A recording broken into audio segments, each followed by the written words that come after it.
ФБР Pfizer'дің бас директоры Альберт Бурланы COVID-19 вакцинасының тиімділігі жайлы тұтынушыларды алдағаны үшін қамауға алғаны рас па?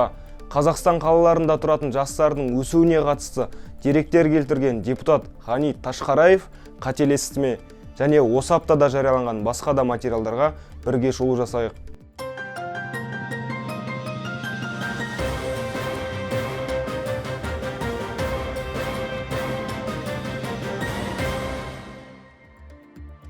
Жақында Қазақстанға Pfizer вакцинасы жеткізілді.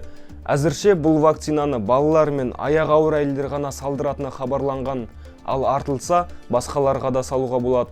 Енді интернетте Pfizer'дің бас директоры Альберт Бурланы ФБР COVID-19 вакцинасының тиімділігі жайлы тұтынушыларды алдаған үшін алаяқтық айыптары бойынша қамауға алды деген жаңалық тарап жатыр.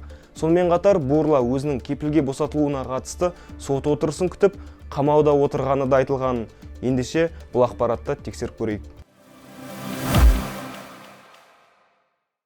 Альберт Бурла қамауға алынған жоқ. Бұл фейктің негізгі дерек көзі жалған ақпаратты жиі жариялайтын сайт. Бір қызығы, фейк ақпарат Pfizer басшысы CNBC мен CNN арналарына сұхбат берген соң жарияланған. Фейк жаңалықта Бурла таңертең тұтқындалды деп хабарланады. Бірақ ол өзінің Twitterдегі аккаунтына сағат 17:00-де кірген. Ал жоғарыдағы сұхбаттарында Pfizer компаниясының коронавирусқа қарсы препараттары туралы айтқан еді. 13 қазанда депутат Ғани Ташқараев Қазақстан қалаларында тұратын жастардың өсуіне қатысты деректер келтірді. Депутаттың айтуынша, қалада тұратын жастар саны 1,5 миллионнан асады, және бұл көрсеткіш жыл сайын артып келеді. Тексеріп көрейік. Ұлттық статистика бюросының дерегі бойынша, Қазақстан аумағында тұратын 20-29 жас аралығындағы азаматтар саны 2.537.252 адам. Оның 1.124.083-і 20-24 жас аралығындағы жастар, ал 1.413.169-і 25-29 жас аралығындағы азаматтар. Оның ішінде 1.510.895 жас азамат расымен қалада тұрады. Ұлттық статистика бюросының Қазақстанның әр жылғы демографиялық деректеріне сәйкес, қалада тұратын жастар саны көбейіп емес, керісінше азайып келе жатыр. Сондықтан да манипуляция.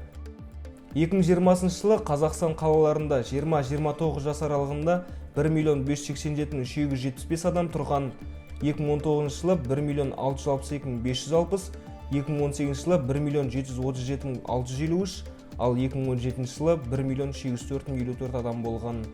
27 қазанда экология мәселелері және табиғат пайдалану комитетінің мүшесі депутат Елдос Абаханов орманға қатысты мәселе көтеріп, бір қатар дерек келтірген. Фактчек кезет депутат сөзін тексеріп, қаншалықты шын сөйлегенін анықтады.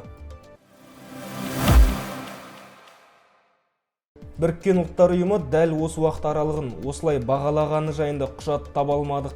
Алайда былтыр Біріккен ұлттар ұйымы мен азық-түлік және ауыл шаруашылығы ұйымы бірге жариялаған құжатта соңғы 25 жыл тенденциясы келесідей сипатталады. Соңғы 25 жылда орман мен орманды жерлердің орташа көлемі жыл сайын 1%-тен сәл көбірек көрсеткіште болған. Сол уақыт аралығында қорлар 60 миллион текше метрге артқан. Алайда 2003-2018 жылда былай қойып, 1988-2020 жылдар аралығындағы көрсеткішті қарасақ, шынымен ақ айтарлықтай өзгеріс болмағанын көреміз. Назарларыңызға рахмет. Фактчек кезет назарына іліккен ақпарат осы. Желдегі парақшамызға тіркеліңіздер. Шындыққа әркімнің ақ бар таласы.